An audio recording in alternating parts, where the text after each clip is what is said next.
Hello and welcome back to Tiny Artist TV. Today we are doing week 3's color palette for Huevember, so this is going to be days 15 through 21. As you can see, we have a cool blue to purple, and I initially thought of doing something like a nighttime scene, but that sky blue really gave me this kind of dreamy vibe to it. So here we have Synth, just enjoying a day out, and you've pretty much already seen, or I've already described everything that I'm going to be doing in this video. So I'm not actually going to be doing much of a voiceover for today's prompt. Hope you guys enjoy the video, and I will come back with a few notes for part 2. The first part did end up being a little bit short, but you'll see what I mean.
So that was the only one that I was going to do for today, but because it ended up being pretty short, it was about, I think, 5 or 6 minutes, I decided to do some bonus sketches.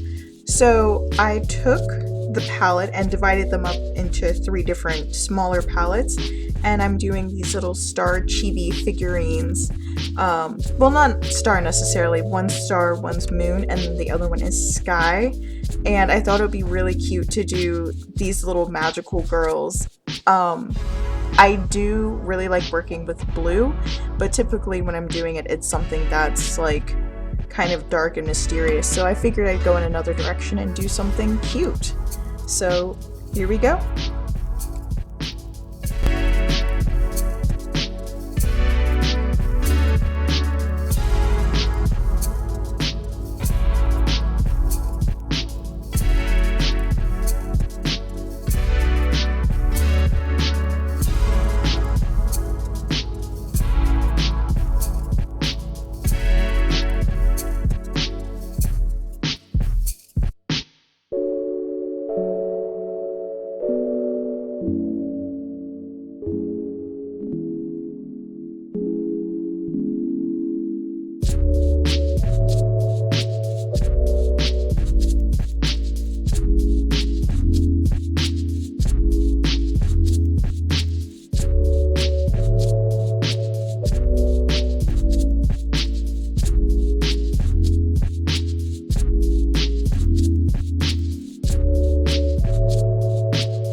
for the coloring, because I am once again working with the limited color palette, and the thing about Huevember is you don't have to use just those 3 colors, but once again I am challenging myself by using only these colors or variations of this color. So I basically have whatever color I've used for my line art, and then I have one color for light items and then another color for dark items. So what I'm doing with the colors is I am picking out what areas I want to be darker and what areas I want to be lighter. And then after I've finished with the initial coloring, I go back in with my burn and dodge tools and add some texture and highlights and shading, just so that it's not this very high contrast, saturated color palette. I did have in mind basically how dark or how light I wanted the things to be based off of the base color that I make them. Like the tights, I knew that I was going to make those a shinier purple versus this like dark grape, and then the hair, I knew that I wanted to burn in a galaxy type pattern to that.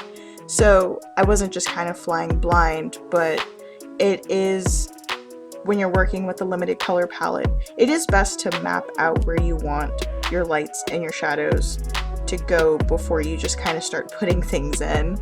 So that's what I did for this one, and then of course I do that for the other two as well.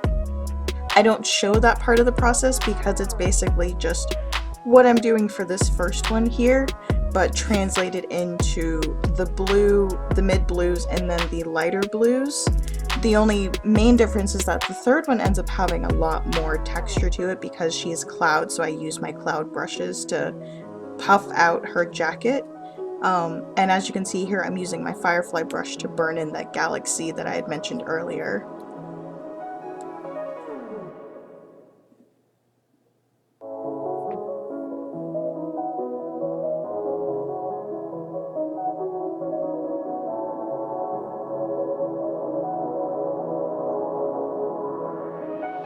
And here we have all 3 of our finished magical pixie girls, as well as the finished version of our original Huevember prompt. I hope you guys enjoyed this video.